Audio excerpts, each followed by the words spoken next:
डर एक एहसास में आपका स्वागत है। इस चैनल पर आपको सुनने को मिलती हैं डरावनी और सच्ची भूतिया कहानियाँ। अगर आपको ऐसी ही वीडियोस देखना पसंद है तो हमारे इस चैनल को सब्सक्राइब करना ना भूलें। तो अब बढ़ते हैं आज की कहानी की ओर।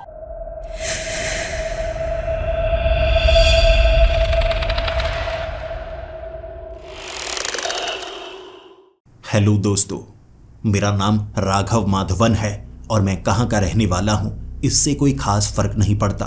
लेकिन मैं बता भी तो नहीं सकता कि मैं इस समय कहाँ पर हूँ। लेकिन जो कहानी मैं आपको सुनाने वाला हूँ, ये कहानी ना सिर्फ आपको डराएगी बल्कि आपकी सोच भी बदल कर रख देगी और आप एक बार के लिए हैरान हो जाएंगे। क्या ये संभव है? आप शक करने लगेंगे। 5 सालों से मैं इस कोल माइन में काम कर रहा था। कोल माइन यानी कि कोयले की खदान, और मैं यहाँ पर सुपरवाइजर था। अपने काम से मैं खुश था क्योंकि मुझे कोयला खोदने का काम नहीं करना पड़ता था। सिर्फ अपर सेक्शन पर बैठना होता और शाम के वक्त जब कोयला निकाला जाता मुझे देखना होता सभी सही से काम कर रहे हैं या नहीं। 5 साल पहले मैं एक छोटी खदान में काम भी किया करता था, लेकिन ये वाली तो बहुत ज्यादा बड़ी खदान थी। छोटी खदान में मैं 4 महीने तक कोयले को खोद कर भी आया था और वो काम बड़ा मुश्किल होता है। आप पूरी तरह से काले हो जाते हैं और नीचे कई बार धमाके भी करने पड़ते हैं। लेकिन वो कोयले की खदान ज्यादा गहरी नहीं थी। ये तो बहुत ज्यादा गहरी है और मैं कभी भी नीचे जाकर देखना नहीं चाहता था और ना ही मुझे ऐसा मौका मिला। सुबह सुबह यहाँ पर पहुंच जाओ जब सभी कर्मचारी नीचे जा रहे होते हैं, उनकी गिनती करो और शाम के वक्त फिर से उनकी गिनती करो और उसके बाद ये देखो कितना कोयला निकाला गया है। मेरा इतना ही काम है और 5 सालों से ना यहाँ पर कोई हादसा हुआ है और ना ही किसी तरह की परेशानी का सामना करना पड़ा है। लेकिन 5 सालों में एक चीज मुझे बड़ी परेशान करती है। वो ये है कि यहाँ पर काम करने वाले जितने भी कर्मचारी हैं और खास तौर पर नीचे वाले सेक्शन में काम करने वाले जो कोयले को खोदते हैं, उनका स्वभाव बड़ा ही अजीब है। जहां पर मैं पहले कोयले की खदान में काम किया करता था, वहां गरीब लोग थे जो बहुत रोया करते थे कि काम बहुत ज्यादा मुश्किल है, बस जल्द से जल्द ये काम छोड़ देना है इससे पहले कि फेफड़े खराब हो जाएं या शरीर खराब हो जाए। लेकिन यहां पर कोई भी कंप्लेंट नहीं करता। वो लोग मशीनों की तरह काम करते हैं और शाम के वक्त जब मैं गिनती कर रहा होता हूँ वो सही से जवाब नहीं देते, बस यहाँ से निकलने की कोशिश करते हैं और मैं भी उनसे ज़्यादा सवाल नहीं कर सकता। मेरा काम सुपरविजन का है और अपना काम करने के बाद चुपचाप मुझे भी यहाँ से निकलना पड़ता है। इस कोयले की खदान के 1 किलोमीटर के दायरे में कई घर बने हुए हैं और वहाँ पर सभी कर्मचारी रहते हैं। जो नीचे खदान में काम करते हैं उनके लिए छोटे घर हैं, सुपरवाइजर्स के लिए बड़े घर हैं, बाकी बड़े बड़े अधिकारियों के लिए भी पीछे बड़े बड़े विला बने हुए हैं। वो बड़े साफ हैं, हमारे घर भी साफ हैं। लेकिन जितने भी कोयले की खदान में निचले स्तर पर काम करने वाले हैं ना, उनके घर थोड़े थोड़े काले ही रहते हैं। लेकिन वो कभी भी अपनी परेशानी को जाहिर नहीं करते। इससे पहले ऐसे लोग मैंने कभी नहीं देखे। सोच कर देखिए, हर गरीब इंसान रोता है, बिलबिलाता है और कहता है बड़ी परेशानी हो रही है, पैसों की बहुत ज़्यादा ज़रूरत है और कभी कभी छुट्टी लेकर आप दूर भी जाना चाहते हैं, घूमना फिरना भी चाहते हैं, आप मशीन बनना नहीं चाहते। लेकिन यहाँ पर काम करने वाले लोग बिल्कुल मशीनों की तरह काम करते हैं और उनके परिवार भी उन घरों में रहते हैं, बाकी सबसे कटे कटे से। शाम के वक्त मैं भी घर से बाहर निकलता हूँ, घूमता फिरता हूँ, क्योंकि कोयले की खदान में कभी कभी सांस लेने में परेशानी होती है और यहाँ आकर खुले में सांस लेने का मौका मिलता है। लेकिन नीचे जो कोयला खोदते हैं वो बस घर के अंदर चले जाएं, उसके बाद बाहर नहीं निकलते, पूरी रात नहीं निकलते और सुबह निकलते हैं दोबारा खदान के अंदर काम करने के लिए। और वो लोग कहाँ से यहाँ पर लाए गए हैं, उनकी आइडेंटिटी कभी बताई नहीं गई। हो सकता है वो क्रिमिनल हो सकता है श्रीलंका से यहाँ पर लाए गए हों। उनके चेहरे भी मुझे अलग लगते हैं। इस इलाके के रहने वाले ये लोग नहीं लगते। कई बार सोचता हूँ ये कैसे, कहाँ से लाए गए हैं, और सोचते सोचते अपने साथियों से सवाल भी करता हूँ और मेरे कई साथी कह देते हैं अगर अधिकारियों को इसके बारे में पता लगा ना कि तुम्हें कुछ अजीब लग रहा है। यहाँ पर पहले भी उन्होंने महसूस किया है, जब कोई लोगों पर शक करने लगता है, खादान पर शक करने लगता है, उसे यहाँ से निकाल दिया जाता है और दोबारा यहाँ पर उसे काम नहीं मिलता। इसीलिए मुझे चुप रहने के लिए कहा गया। लेकिन 5 सालों से मैं चुप ही था और अब ऐसा लगने लगा था मैं ज़्यादा समय तक यहाँ पर काम नहीं कर पाऊंगा। शायद मुझे ये काम छोड़ना होगा। लेकिन काम छोड़ने से पहले एक बार सच जानना चाहता हूँ। हमारे अंदर क्यूरोसिटी होती है, सच एक बार पता लग जाए उसके बाद जो भी कॉन्सिक्वेंसेस होंगे हम उसे बाद में देख लेंगे। इसीलिए एक बार सच्चाई का पता लगाने के लिए मैंने सोचा 5 बजे सभी कर्मचारी बाहर आ जाते हैं और 5 से 6 बजे तक कुछ कर्मचारी नीचे जाकर निरीक्षण कर आते हैं और उसके बाद लगभग आधा घंटा होता है। ना नीचे कोई होता है ना ऊपर कोई होता है और सिर्फ सुपरवाइजर्स ही हैं जो यहाँ की देखरेख करते हैं और आधे घंटे में वो भी बाहर निकल जाते हैं। उसके बाद भी अगर कोई पीछे रह गया, किसी की सेहत खराब है तो वो बाद में निकलता है।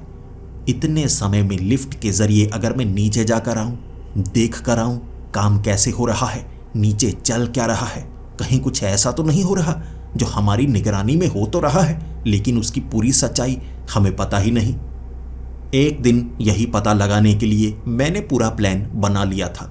मैंने किसी से कोई बात शेयर नहीं की थी क्योंकि मैं किसी पर यकीन ही नहीं करता था। फिर वक्त कोई 5 से 5:30 बजे का होगा। जल्दी से उस लिफ्ट के जरिए मैं नीचे जाना चाहता था क्योंकि इस समय यहाँ पर मेरे सिवा कोई और सुपरवाइजर मौजूद नहीं था और पूरा दिन मैं यही बहाना लगाता रहा था। सर बड़ा घूम रहा है, मुझे लगता है मैं बेहोश हो जाऊंगा। अरे सर बड़ा घूम रहा है, मैं बेहोश होने ही वाला हूँ। ये बहाना था मेरा। जब मैं देर से इस खादान से बाहर निकलूंगा ना, कोई मुझसे सवाल पूछेगा, मैं कहूँगा मैं तो बेहोश हो गया था, किसी ने देखा ही नहीं। यही चालाकी होगी। और लिफ्ट के जरिए जैसे ही मैं नीचे जाता गया, हैरान होता जा रहा था। लिफ्ट कितनी नीचे जा रही है, हम धरती के कितने अंदर खोद रहे हैं, कोयले को निकाल रहे हैं, कहीं यहाँ हादसा तो नहीं हो जाएगा। मैं अपने साथ वॉकी टॉकी लेकर आया था ताकि अगर मुझे किसी तरह की कोई परेशानी हुई तो नीचे से कम्युनिकेट कर पाऊं। कभी कभी ऐसी खादानों के अंदर कुछ टनल्स के हिस्से टूट जाते हैं, तब बड़ी परेशानी होती है। लेकिन हमारे यहाँ ऐसी परेशानी कभी किसी को नहीं हुई। कई बार छोटे मोटे हिस्से जमीन में धंसे लेकिन कम्युनिकेशन हमेशा सही रहती है। मैं खुद कभी कभी नीचे बात करता रहता हूँ कि सब कुछ सही चल रहा है और मुझे जवाब सही से मिलता है। यानी गहराई जितनी भी हो, नीचे भी शायद कम्युनिकेशन के लिए ऐसा कुछ लगाया होगा कि सिग्नल अच्छे से ऊपर आ जाते हैं। नीचे पहुंचने में करीबन 5 मिनट लगे थे। भले ही लिफ्ट तेजी से चल रही थी लेकिन इतना ज़्यादा नीचे पहुंचकर मुझे ऐसा लगा यहाँ दम तो नहीं घुटेगा क्योंकि मैंने बहुत समय से नीचे काम नहीं किया। फिर जब मैं लिफ्ट से बाहर निकला, हैरान था मैं, परेशान था मैं। वहां पर मुझे कोयला नजर आया ही नहीं, जरा भी कालापन वहां पर नहीं था। लेकिन ये कैसे संभव है?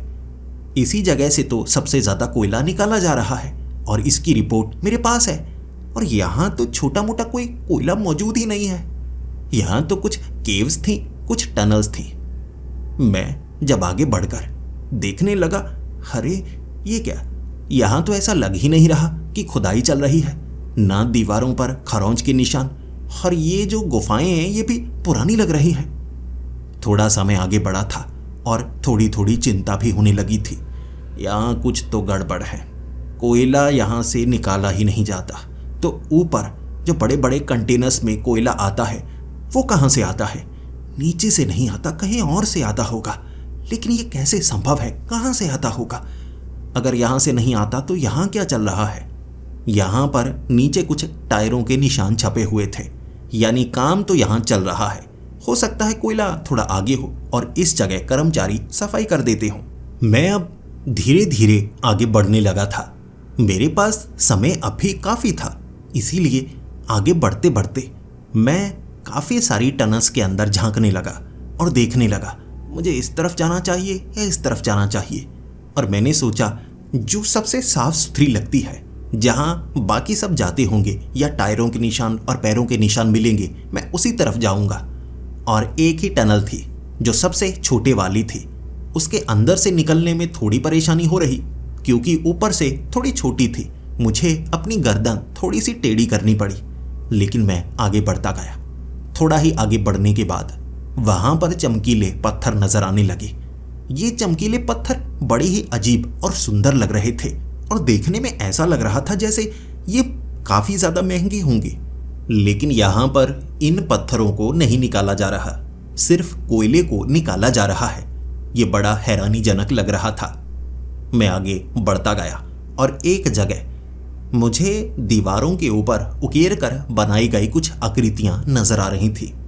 ये आकृतियां इंसानों की थी और यकीनन इन्हें इंसानों ने ही बनाया होगा, कर्मचारियों ने बनाया होगा।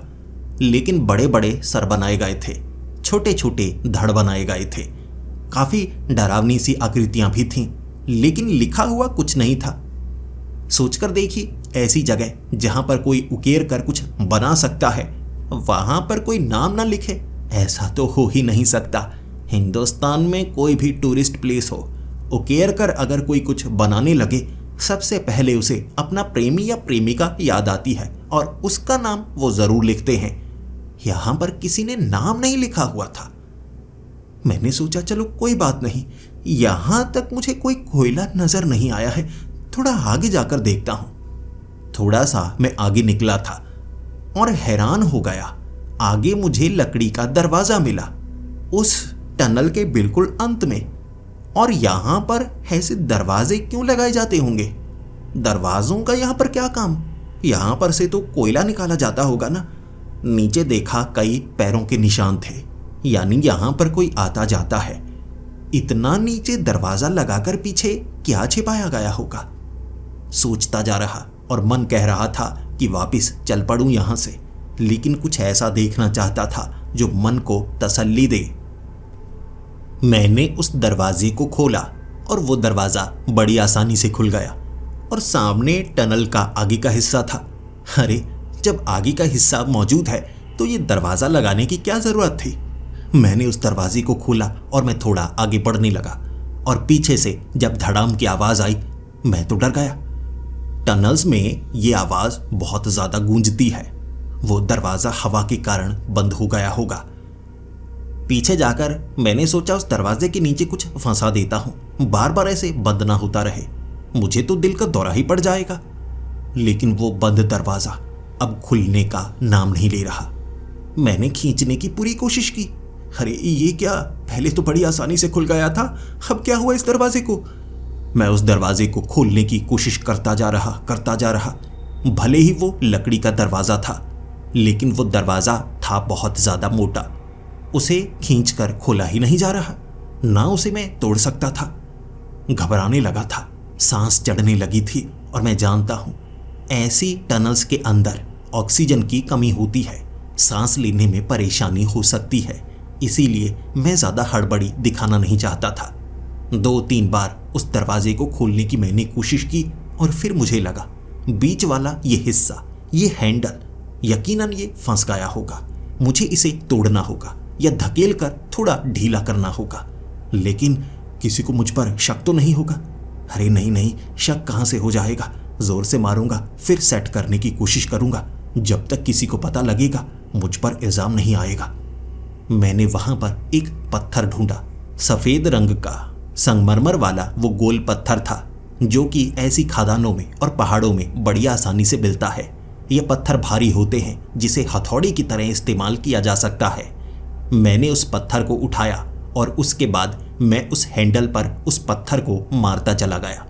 जोर जोर से मैं उस पत्थर को हैंडल पर मार रहा था, लेकिन वो हैंडल बड़ा मजबूत था, लोहे का बना हुआ था और दरवाजा लकड़ी का। हैंडल के बाद मैंने लकड़ी को तोड़ने की कोशिश की, लेकिन कोई मदद नहीं मिल रही थी। फिर मुझे लगा मैं तो बुरी तरह से फंस गया। अब मैं क्या करूं? क्या बहाना लगाऊं? मैंने वॉकी टॉकी निकाला। मुझे लगा किसी सुपरवाइजर से बात करता हूं, और कहता हूँ भाई नीचे आके दरवाज़ा खोल दे, मैं बाद में सब कुछ समझा दूंगा। वॉकी टॉकी काम नहीं कर रहा। मेरे लिए यह सबसे बड़ी मुसीबत थी कि वॉकी टॉकी काम नहीं कर रहा। अरे यार, मैं ऐसी जगह तो नहीं पहुंच गया जहां पर कम्युनिकेशन हो ही नहीं सकती। जोर जोर से मारा मैंने उस वॉकी टॉकी को, लेकिन वो काम नहीं कर रहा था। यहां से सिग्नल ऊपर तक पहुंच ही नहीं पाते होंगे। लेकिन फिर नीचे खदान में काम करने वाले लोग जो अपने बारे में बताते रहते हैं, तो वो कैसे बताते हैं? सोच में पड़ा हुआ था मैं, लेकिन अब मुझे जल्द से जल्द कुछ करना था। भारी पत्थर लेकर आया, उस दरवाजे पर मैंने जोर से मारा, और ये मेरी सबसे बड़ी गलती थी। खादान में जब भी आप बहुत ज्यादा आवाज करते हैं तो थरथराहट पैदा होती है, और थरथराहट जब पैदा होने लगे, कई बार ऐसी टनल्स और गुफाओं के हिस्से नीचे की तरफ धंसने लगते हैं। उस भारी पत्थर की वाइब्रेशन के कारण वो दरवाजे के आसपास के जो पत्थर थे नीचे की तरफ खिसकने लगे, और वो रास्ता बंद हो गया। मैं बड़ी मुश्किल से बचा, मुझे थोड़ा पीछे निकलना पड़ा, और उसके बाद अपने सर पर हाथ मारकर मैंने कहा, हे भगवान, बाहर निकलने का वो रास्ता तो मैंने बंद कर दिया, अब मैं क्या करूं? मैं इतना घबरा चुका था कि पसीने से लथपथ हो चुका था। उठने की हिम्मत नहीं थी मेरे पास। मैं कहानियां सुना करता था, कर्मचारी कितने खतरे में होते हैं जब नीचे खुदाई कर रहे होते हैं। अगर कोई टनल धंस जाए तो उस टनल को उड़ाना पड़ता है, और इसमें कई दिन लग जाते हैं, और कई बार जो कर्मचारी हैं वो मर जाते हैं। भले ही यहाँ पर ऐसा हादसा कभी नहीं हुआ था, लेकिन इस बार लगता है बड़ी मुसीबत हो गई। मैंने तो किसी को बताया तक नहीं कि मैं नीचे आया हुआ हूँ। अब मैं क्या करूँ? लेकिन मुझे एक पुरानी किताब के कुछ खास शब्द याद आए, जिसमें बताया गया था कि जब भी हम किसी खादान में फंस जाएं तो बाहर निकलने के हो सकता है वहां पर कई रास्ते हों। वहां छोटी छोटी कई टनल्स ऐसे बनाई जाती हैं कि एक रास्ता बंद हो जाए तो घूमकर दूसरी जगह से निकला जा सके। तो मुझे लगा क्यों ना मैं इसे ट्राई करूं, क्योंकि अब तो मेरे पास कोई रास्ता नहीं बचा है। तो मैं आगे की तरफ बढ़ता हूं। कोई और टनल अगर मुझे वहां पर जुड़ी हुई नजर आई तो मैं उस तरफ से बाहर निकलने की पूरी कोशिश करूंगा। एक बार कोशिश तो करूं, हिम्मत हारने से कुछ नहीं होगा। तो मैं उठा, आगे की तरफ बढ़ने लगा। देखना चाहता था ये टनल कहां तक जाती है, और अब तक मुझे कोयला नजर नहीं आया था। यानी कर्मचारी जहां पर काम करते हैं वहां कोयला तो होना चाहिए ना। यहां पर तो कालापन कहीं पर नहीं था। वहां छोटी मोटी कई टनल्स बनाई होंगी, क्योंकि यहां से तो कोयला निकाला नहीं जाता होगा, यहां से बड़ा थोड़ा थोड़ा निकलेगा। मैं आगे बढ़ता गया और मुझे आगे एक चपटी दीवार मिली, और वो चपटी दीवार पत्थरों से बनाई गई थी। लेकिन हैरान करने वाली बात थी, हम धरती के इतना नीचे हैं तो यहां पर ऐसी दीवार कौन बनाना चाहेगा? यहां पर तो गुफाएं बनाई जाती हैं, टनल्स बनाई जाती हैं ताकि और अंदर तक खुदाई की जा सके। तो इस दीवार को जब मैंने हाथ लगाकर देखा, ऐसा लग रहा था जैसे घिसकर उसकी सफाई की गई हो। हाथ मारकर मैंने मिट्टी को साफ किया था तो उसके ऊपर छोटी छोटी आकृतियां बनाई गई थी। एक हथौड़ा बनाया गया था, एक आरी बनाई गई थी, एक फावड़ा बनाया गया था, ड्रिलिंग मशीन बनाई गई थी।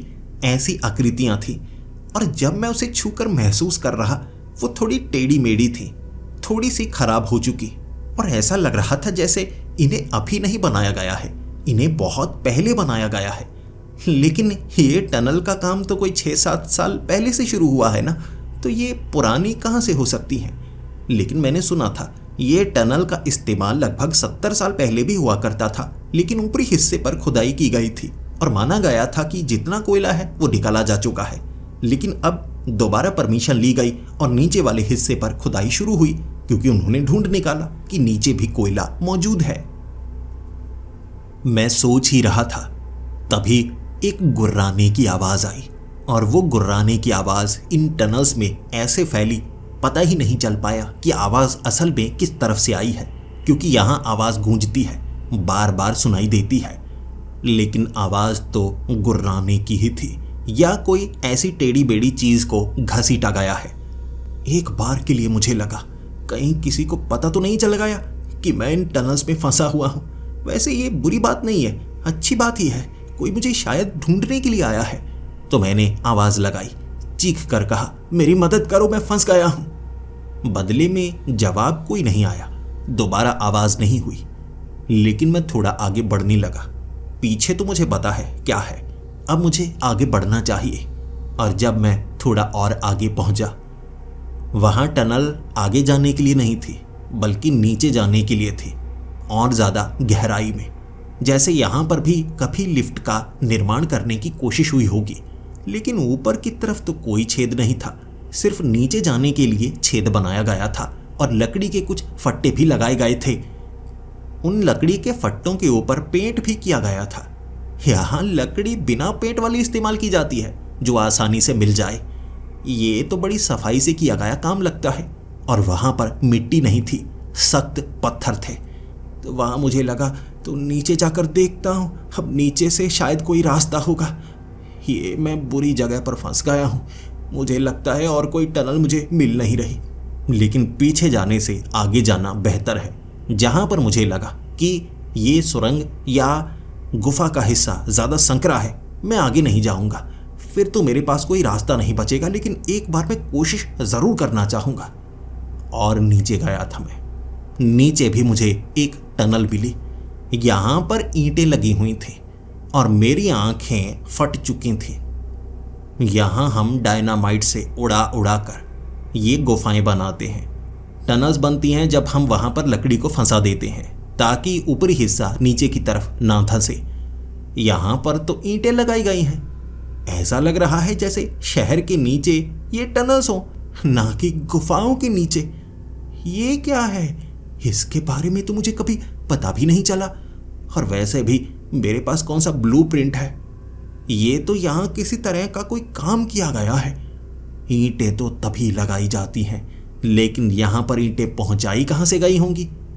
अरे हाँ, ऐसा होगा कि मैंने जिस टनल के हिस्से का चुनाव किया ना, ये छोटा और संकरा हिस्सा था। शायद दूसरी तरफ से चौड़ा हिस्सा है जहां से यहाँ कर्मचारी भी आते होंगे। हो सकता है बड़ा प्रोजेक्ट भी नीचे कोई लगाया गया होगा। ये अच्छी बात है, ईंटें नजर आ गई, अब लगता है मैं बच जाऊंगा। मैंने कई आवाजें लगाई थी, लेकिन मेरी आवाज का कोई जवाब ही नहीं दे रहा। लेकिन चलो, ईंटें नजर आई हैं तो उस टनल में मैं आगे की तरफ बढ़ता जा रहा और एक कोने में जाकर मैं फिर से हैरान हो गया। एक तो इस टनल में मुझे कोई और रास्ता नजर नहीं आ रहा, सिर्फ वन वे ही है, सिर्फ आगे बढ़ना। क्योंकि पीछे का तो मुझे पता था, पीछे कुछ नहीं है, वो दरवाजा अब बंद हो चुका है। आगे मुझे सीढ़ियां नजर आईं। ये सीढ़ियां नीचे जाने के लिए थी। यहां पर सीढ़ियां क्यों बनाई गई हैं? खदानों में ये सब नहीं होता, इसीलिए तो मेरी आंखें फटी की फटी थी। यहां चल क्या रहा है? कोयला मौजूद नहीं है, खादान कोयले की है। अब सीढ़ियां बनाई गई हैं, ईंटों की टनल बनाई गई है, और वो और ज़्यादा नीचे जाने के लिए। ये क्या चल रहा है? मैं उन सीढ़ियों के सहारे नीचे जाना चाहता था। 15 से 20 सीढ़ियां मैं नीचे उतर चुका था। फिर थोड़ा सा सपाट हिस्सा आया।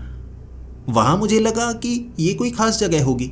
वहाँ पहुँचने के बाद मुझे और ज़्यादा सीढ़ियाँ नज़र आईं। फिर मैं उन सीढ़ियों से नीचे उतरने लगा।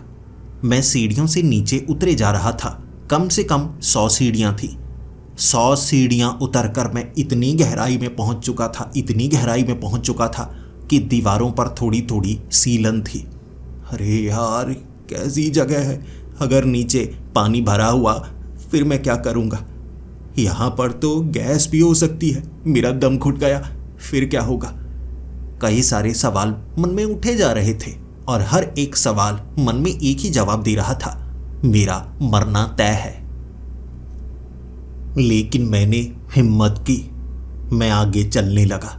इस टनल का अभी तो मुझे आगे अंत दिख नहीं रहा था, लेकिन मेरे पैर हल्के हल्के से होने लगे। ऐसा लगने लगा जैसे यहाँ पर कोई गैस है जो मेरे दिमाग पर असर डाल रही है। मुझे मेरा वजन कम होता हुआ महसूस हो रहा था, लेकिन ये किसी गैस के कारण नहीं था। मैंने छलांग लगाने की कोशिश की, जो टनल का ऊपरी हिस्सा था वो करीबन 7 से 8 फुट का था। जब मैंने छलांग लगाई तो ऊपरी हिस्से में मेरा सर टकराया था। सच में जैसे गुरुत्वाकर्षण बड़ा कमजोर हो यहां पर। मैं छत तक कैसे पहुंच गया था? 2 बार और छलांगे लगाई थी मैंने और ये साबित हो गया। या तो मैं पागल हो रहा हूं, मुझे भ्रम हो रहे हैं, या सच में इस जगह पर गुरुत्वाकर्षण कम है। इतनी गहराई पर यह टनल बनाई गई है तो लोग यहां पर तो आए होंगे। और बताया जाता है कि धरती के अंदर गुरुत्वाकर्षण कम नहीं होता। धरती का गुरुत्वाकर्षण तो एक जैसा ही है जो कोर के कारण हमें महसूस होता है। तो जो मैं महसूस कर पा रहा हूं वो क्या चीज है? आगे बढ़ने पर मुझे उन दीवारों के बीच लोहे के बने हुए दरवाजे दिखे। ये संभव नहीं था, लेकिन मेरी आंखों के सामने था, जैसे चेम्बर्स बनाए गए हों। पूरा का पूरा ये गलियारा लग रहा था और यहां लाइट का कोई सोर्स नहीं था। मेरे पास मेरे हेलमेट में लगी वो टॉर्च थी। मैंने एक चेम्बर का वो लोहे का दरवाजा खोला। जब मैं उस दरवाजे को खोलकर अंदर गया, वो एक गुफा जैसा हिस्सा था। तो आगे दरवाजा क्यों लगाया गया है? बीच में पत्थर की एक मूर्ति थी जो इतनी सटीक लग रही जैसे छोटे हथौड़े और छेनी से कुरेद कर बनाई गई हो। आकार पूरी तरह से इंसानी था। वो आदमी की बाजुएं ऊपर की तरफ थी, मुंह खुला था, जैसे डर के मारे वो बहुत ज्यादा घबरा गया हो। टांगे उसकी एक आगे एक पीछे, जैसे वो भागने की कोशिश कर रहा हो और पीछे कोई चीज हो। एक बार हल्की सी गर्दन उसकी पीछे भी मुड़ी हुई। ये मूर्ति बनी हुई थी एक इंसान की और कपड़े पुराने लग रहे, नीचे जैसे चमड़े की बेल्ट पुराने जमाने वाली उसने पहनी हुई हो और नीचे चमड़े की एक स्कर्ट जैसी लग रही। ऊपर कुछ नहीं था, शरीर गठीला था और उस मूर्ति की बनावट इतनी सटीक कि अगर उन पर अच्छे से पेंट किया जाए तो पूरी तरह से एक असली इंसान लगेगा। यहां पर ऐसी मूर्ति को क्यों रखा गया है? एक कोल माइन के नीचे ऐसी चीज का होना आपके अंदर उत्सुकता बढ़ा देता है कि बाकी चेंबर्स में क्या देखने को मिलेगा। तो अपनी उत्सुकता को शांत करने के लिए मैं उस चेंबर से बाहर निकला। फिर मैं दूसरे वाले चेंबर में गया। दूसरे चेंबर को खोलते ही मुझे जो सामने नजर आया, एक बार के लिए मुझे लगा, अरे वाह कितनी अच्छी बनावट है। 10 फुट के आदमी की यह बनावट थी, लेकिन सिर्फ हड्डियां और खोपड़ी। जैसे हमारे शरीर की चमड़ी जला दी जाए या गला दी जाए, बाकी इंसानी कंकाल निकलेगा। ये 10 फुट बड़ा कंकाल था और सर का आकार ज़्यादा बड़ा था, जैसे ये प्लास्टिक से बनाया गया हो। लेकिन जब मैंने उसे छुआ था, वो प्लास्टिक नहीं थी, असली हड्डी थी, असली। छूकर साफ पता चल जाता है ये कोई मूर्ति नहीं है। 10 फुट के आदमी का कंकाल, असंभव बात। इतिहास में मैंने कहीं नहीं पढ़ा कि 10 फुट का इंसान कभी रहा होगा। कहानियों में कह सकते हैं, लेकिन कोई अवशेष कभी नहीं मिला। ये तो एक अवशेष था, ये इतिहास को बदल सकता है। यहां पर इसे ऐसे समेट कर रखा गया है या छिपा कर रखा गया है। दरवाजों पर ताले नहीं लगाए गए थे, लेकिन इतनी गहराई में कोई आ सकता है क्या? उस चेंबर से घबराहट में मैंने अपने आप को बाहर निकाला और उस दरवाजे को बंद कर दिया था। थोड़ा सा मैं और आगे बढ़ा था और मुझे जो आवाज़ सुनाई दी वो ऐसा लग रहा था किसी मशीन की आवाज़ हो। अब मैं कैसे बताऊं वो आवाज़? हम की आवाज़ थी।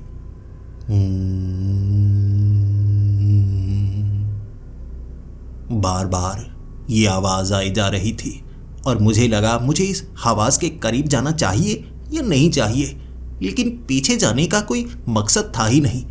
मैं बस आगे ही जाना चाहता था। उसके बाद मुझे महसूस हुआ जैसे कुछ लोग हों आगे जो बोल रहे हों, तो मैंने भागना शुरू कर दिया। भागता भागता मैं आगे वाली दीवार तक पहुंचा। ये इस टनल का अंत था। पीछे भी कुछ नहीं, अब आगे भी कुछ नहीं। ये क्या दीवार बनाई गई है यानी यहां पर यह टनल खत्म होती है। लेकिन आवाजें तो इस तरफ से आई थी। वहां दीवारों पर कई दरवाजे लगे हुए थे और मुझे पहले महसूस हुआ ये सभी चेंबर्स होंगे। हो सकता है कोई चेंबर वाला ये दरवाजा टनल में आगे जाने का कोई रास्ता हो, तो मुझे एक एक करके उन दरवाजों को खोलना होगा, क्योंकि साफ सुनाई दिया था। मुझे कुछ लोगों की आवाज सुनाई दी, जैसे वो मंत्र पढ़ रहे हों या इकट्ठे बोल रहे हों या मुझे आवाजें लगा रहे हों दूर से। हो सकता है अब तक मुझे ढूंढने की कोशिश शुरू हो चुकी हो, क्योंकि अब तक मैं बाहर नहीं निकला तो लोगों को चिंता तो हुई होगी और अंदर देखने के लिए अब तक वो आ चुके होंगे। मैं नहीं मिला तो सबको शक होगा कि मैं नीचे गया हूं किसी कारणवश भी। तो मैंने आगे वाले उस दरवाजे को खोला। अंदर कोई नहीं था।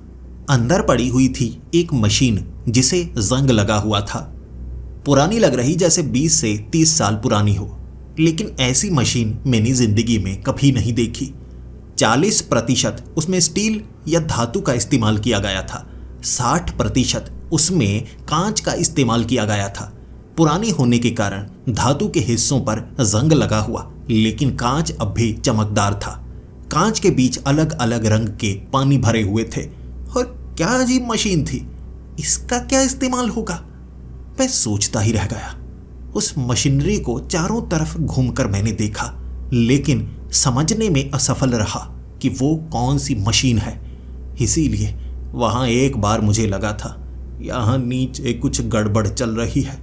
अब मुझे और ज्यादा डर लग रहा है, क्योंकि जो जो चीजें मैं देख चुका हूं इन सब चीजों को छिपाया गया है, और अगर किसी को यह पता लगा कि मैंने इन चीजों को देख लिया है, क्या वो मुझे जाने देंगे या नहीं?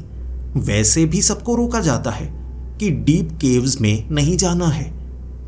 क्या छिपा होगा वहां, मैं सोचा करता था। अब देख पा रहा हूं तो मुझे अपनी जिंदगी का डर सताने लगा है। बाहर निकलने पर मुझे आजाद किया जाएगा या नहीं?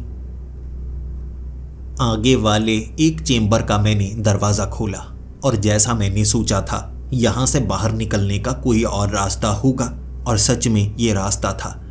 आगे से लाइट चमकने लगी थी। कोई तो होगा जिसने लाइट जलाई होगी। ये गुफा थी। ऊपर नीचे चारों तरफ वाले ये दीवारें टूटे फूटे पत्थरों से बनी हुई थी, जैसे इसमें छेद बनाया गया हो।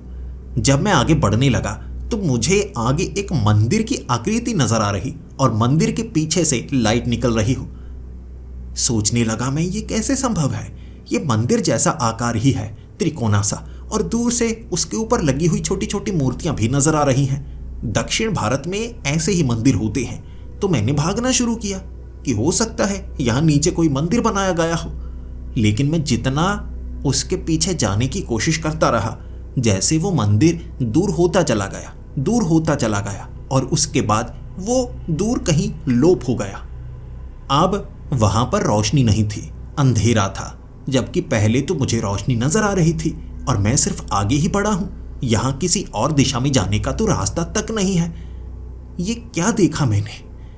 फिर वहां मैं रुक गया, बैठ गया, क्योंकि थक गया था। कई घंटों से यहां से बाहर निकलने की मेरी कोशिश अब भी नाकाम ही थी। लेकिन आधा घंटा वहां बैठने के बाद शरीर को थोड़ा सा आराम मिला और मैंने सोचा मुझे ढूंढने के लिए कोई नहीं आने वाला। मुझे अपनी मदद खुद करनी होगी, तो ये टांगों को चलाना होगा, शरीर को चलाना होगा। पीछे तो कोई रास्ता मुझे नहीं लगता है, आगे ही रास्ता होगा, तो मैं आगे बढ़ता हूं। जब मैं आगे बढ़ा था मुझे वहां पर लाइट्स मिली जो छत पर लगाई गई थी और तारें भी लगाई गई थी, जैसे आगे बढ़ने का ये रास्ता बनाया गया हो और यहां पर लोग आते हो। वो लाइट्स बंद थी, शायद यही पहले मुझे नजर आ रही होंगी। इतना तो है, लाइट्स लगाई हैं तो यहां से बाहर निकलने का कोई रास्ता तो होगा। मैं आगे चलने लगा और 10 मिनट तक चलते चलते मुझे ऐसा लगने लगा था कि ये एक नई जगह आ चुकी है। अब उस टूटे फूटे हिस्से के आगे मुझे लोहे की दीवारें नजर आ रही थीं, लोहे के खंभे नजर आ रहे थे और हाईटेक लाइट्स वहां पर लगी हुई जो फ्लक्चुएट कर रही थी। और तब मुझे लगा ये निकलने का रास्ता है, हे भगवान, तेरा शुक्र है, तूने मुझे यहाँ पर पहुँचाया। आसपास कई छोटी छोटी स्क्रीन्स लगी हुई थी और लोहे के बीच में लगी हुई वो स्क्रीन्स बड़ी अच्छी लग रही। विदेशी सामान लग रहा था। मैंने ऐसा तो पहले कभी नहीं देखा। पास जाओ तो कांच की तरह साफ थी वो स्क्रीन्स। लोहे और कांच में कोई फर्क नजर ही नहीं आ रहा। वहां छोटे छोटे कई रास्ते थे जो आगे बंद थे। वहीं खड़े खड़े मैं देख पा रहा। लाइट्स बड़ी अच्छी थी। फिर अचानक मुझे आगे चलने की आवाज़ सुनाई दी और मैं खुशी से फूला नहीं समा रहा था। मैं थोड़ा सा आगे गया और वहाँ एक दीवार के पीछे मुझे छिपना पड़ा। वहाँ कई खंबे थे और ऐसा लग रहा था जैसे एक लैब हो। वो आगे वाले रास्ते में अजीब से लोग थे। उनके सर जैसे थोड़े बड़े हों और जो कपड़े उन्होंने पहन रखे थे ऊपर हेलमेट से लगाए हुए ताकि उनका चेहरा देखा ना जा सके। कोई खुफिया जगह लग रही थी, इसीलिए मैं आगे बढ़ना नहीं चाहता था। इतना मुझे पता लग गया, मैं ऐसी जगह पर पहुंच चुका हूं जहां से बाहर निकलना अब आसान नहीं होगा। लेकिन अगर मैं सही से आगे बढ़ूं तो बचता बचाता बस सतह तक पहुंच जाऊं एक बार, उसके बाद चुपचाप खिसक जाऊंगा। ना मैं उस खदान के पास जाने वाला हूं क्योंकि अब हो सकता है मुझे पकड़ा जाए। लेकिन मैं एक कहानी भी तो बना सकता हूं कि मैं चुपचाप निकल गया था। मेरी सेहत ज़्यादा खराब थी और मैं वहां से भाग निकला था। ऐसा कुछ कह सकता हूं या भूतिया कहानी बना दूंगा कोई। बस एक बार सतह पर तो पहुंच जाऊं, बचने का तरीके बाद में ढूंढूंगा। लेकिन इस लैब के अंदर जाना मेरे लिए सही नहीं होगा। मैं पीछे हटता हूं। तो मैं वहां से थोड़ा पीछे गया। अब यहां पर यह गलियारा था। देखने में कोई हॉस्पिटल जैसा भी लग रहा, लेकिन इतना था कि सतह के इतने ज़्यादा नीचे है तो ये कोई सरकारी बंकर हो सकता है, आर्मी का किसी तरह का कोई कैंप या शेल्टर हो सकता है जहां पर किसी तरह के प्राचीन या भयानक एक्सपेरिमेंट्स चल रहे हों। धरती के नीचे तो ये सब ही होता है। तो वहां एक कमरा था। उस कमरे में रखी गई थी छोटी छोटी मशीनरीज, पुर्जे। ये चमकीले पुर्जे थे और ये पुर्जे कांच के बनाए गए थे, लेकिन बड़ा मजबूत कांच था और हर अलग एंगल से देखने पर वो जो कांच था ना वो रंग बदलता था। उस कमरे में मैं छिपा जब वहां पर भीड़ सी बढ़ गई थी। सांसें मेरी रुक गई थी। उन लोगों के सामने मैं आना नहीं चाहता था। उनके कपड़े अजीब बयां कर रहे थे कि अगर कोई अनजान पकड़ा जाए तो मुसीबत में पड़ सकता है। लेकिन वहां मैं उन कपड़ों को ढूंढना चाहता था कि मैं उन कपड़ों को पहनूंगा तो उनके बीच घुल मिल जाऊंगा और बस सतह तक पहुंच जाऊंगा। मैं लिफ्ट ढूंढना चाहता था जब भीड़ कम हुई। चुपचाप छिपता छिपता एक गलियारे से आगे निकला। वहां भीड़ नहीं थी। वहां कई कमरे बने हुए चेम्बर वहां पर भी थे और वहां पर जो ईंटें थी वो कांच की थी, इसीलिए कमरों के अंदर मैं देख पा रहा। जब चलता जा रहा देखता जा रहा। अंदर मशीनें पड़ी थी, अजीबोगरीब मशीनें थी। और एक जगह पहुंचने के बाद वहां पर वैसे चेम्बर नहीं थे, बल्कि आगे सफ़ेद रंग की गुफा थी। जी हाँ, सफ़ेद।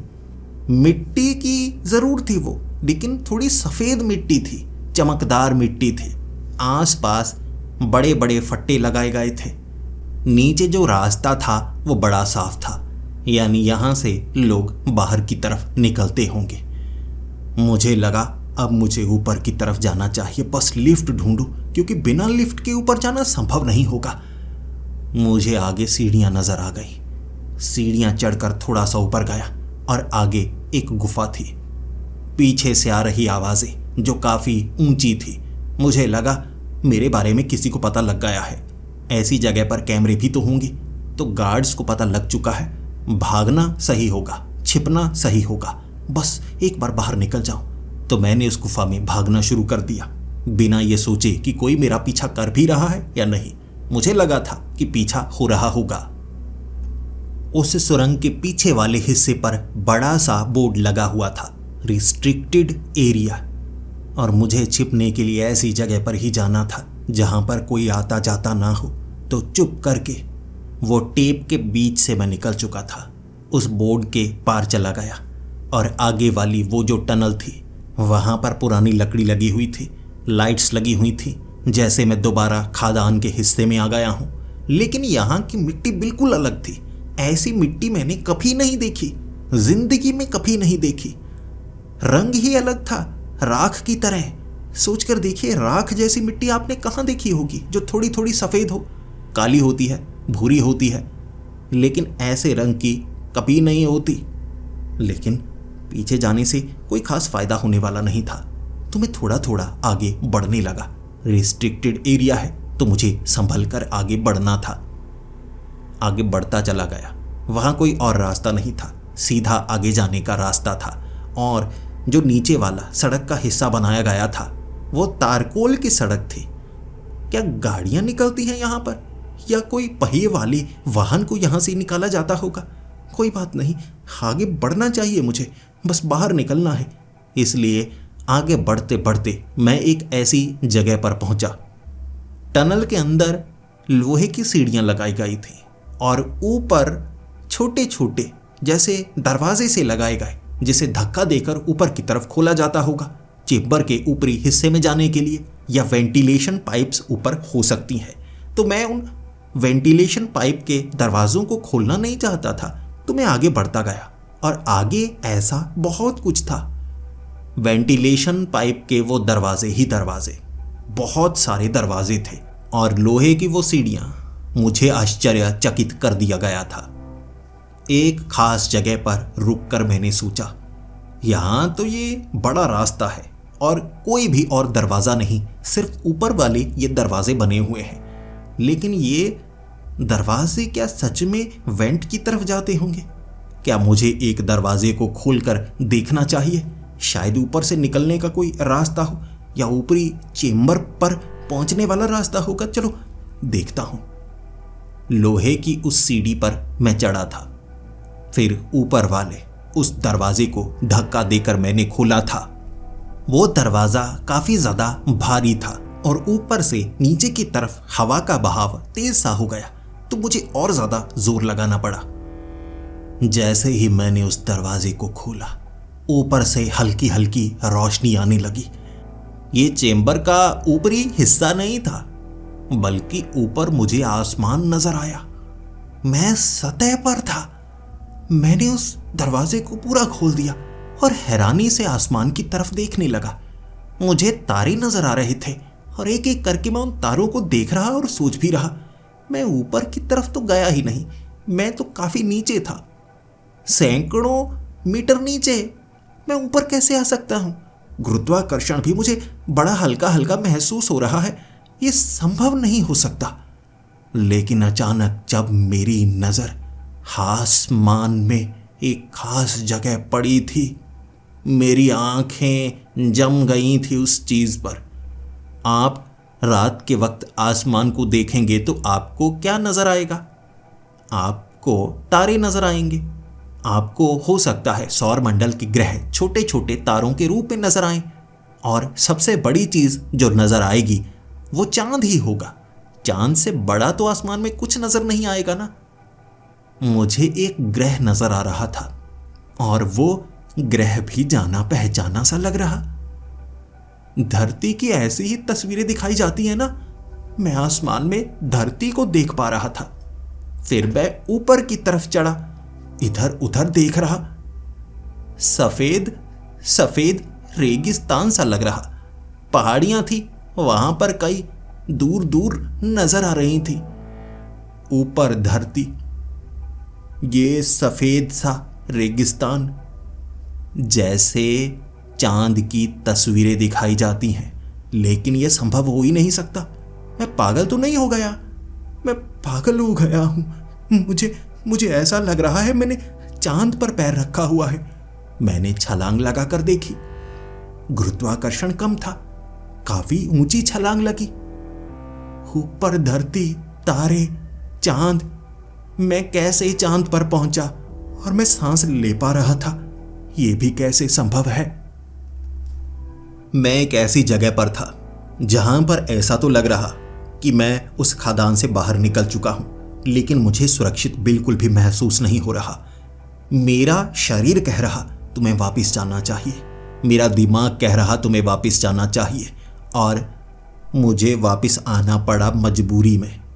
मैं उस रिस्ट्रिक्टेड एरिया से वापस वही लैब की तरफ बढ़ने लगा था और शरीर मेरा ठंडा पड़ता जा रहा था। मुझे शुरू से लग रहा था खादान के अंदर कोई ना कोई बड़ा राज तो है। लोगों का स्वभाव अलग है, वो बताते ही नहीं नीचे काम कैसा होता है, बस इतना कह देते हैं बहुत ज़्यादा खुदाई की है, नीचे कोयला ज़्यादा है। कभी कभी सांस रुक रही थी, जैसे एक मशीन बोलती है ना, वैसे वो बार बार एक ही लाइन दोहराया करते थे, कभी कंप्लेंट नहीं किया करते थे। मुझे लगता था उन पर किसी तरह का जुल्म हो रहा है और उन्हें डराया जा रहा है ताकि वो बोल ना पाए। लेकिन अब लग रहा है सतह के नीचे कोई एक्सपेरिमेंट चल रहा था या कुछ ऐसी चीज़ है जो अब तक मेरी समझ में आ ही नहीं रहा है। धरती के नीचे हम अगर जाते चले जाएंगे तो क्या चांद की सतह तक पहुंच सकते हैं? ये कैसे संभव है? क्या हुआ है यहाँ पर? इसीलिए तो ये जो ज़मीन है, ये मिट्टी है, थोड़ी थोड़ी सफ़ेद नज़र आ रही है ना, राख जैसी। चांद भी तो ऐसा ही नज़र आता है ना। मैं उस टनल में वापस आ चुका था। रिस्ट्रिक्टेड एरिया से मैं बाहर निकला, सबकी नज़रों से बचते हुए मैं पीछे की तरफ जाने लगा था। रास्ता मुझे भूल चुका था। मैं भूखा था, मैं प्यासा था, लेकिन लैब से मैं दूर निकला। दोबारा मैं ऊपर की तरफ जाने लगा, उसी टनल के बीच से, उन्हीं रास्तों से गुजरता हुआ। सुरंग आ रही थी, मैं पहचान कर रहा था। चेंबर के पास से निकलते निकलते मैं उस दरवाजे तक पहुंचा था। बहुत लंबा सफ़र तय करना पड़ा था, लेकिन मुझे घर जैसा एहसास हुआ। साधारण गुरुत्वाकर्षण। अब मैं धरती पर ही हूँ, अब गुरुत्वाकर्षण सही है, लेकिन अब मैं सतह पर कैसे पहुंचूं? ऊपर मैं खुदाई नहीं कर सकता।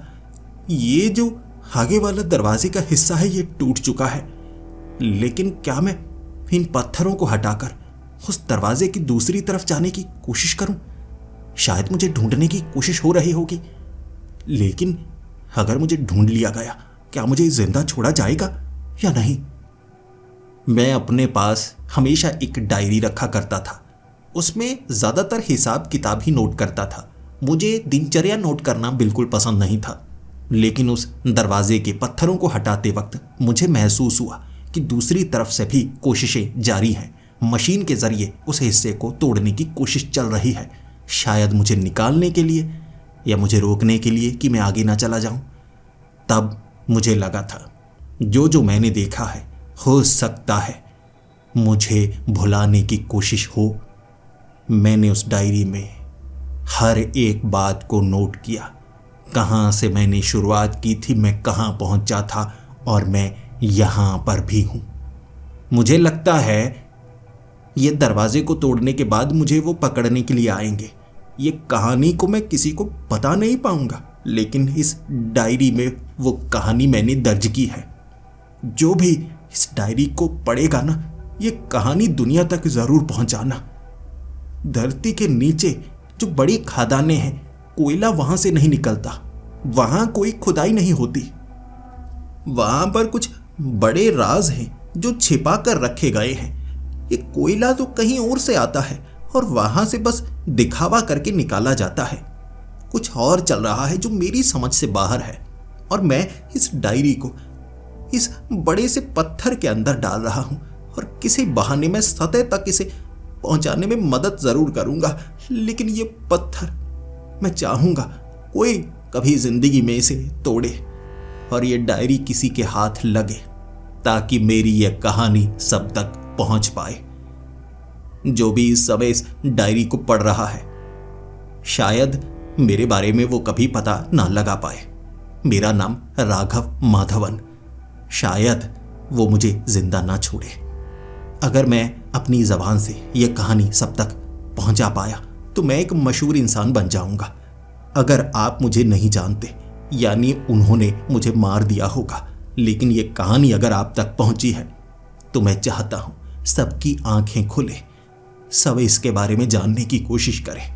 इसे एक साधारण कॉन्स्पिरेसी मत समझिएगा। बहुत कुछ आपसे छिपाया जा रहा है जो आपकी सोच बदल सकता है। इस कहानी को खत्म मत होने दीजिएगा। ये कहानी जिंदा रहनी चाहिए। ये कहानी सिर्फ कहानी नहीं है, एक बहुत बड़ी सच्चाई है जो अमर हो जानी चाहिए और लोग इसके बारे में जाने। सच पता होना सबको चाहिए, सबका हक है इस पर।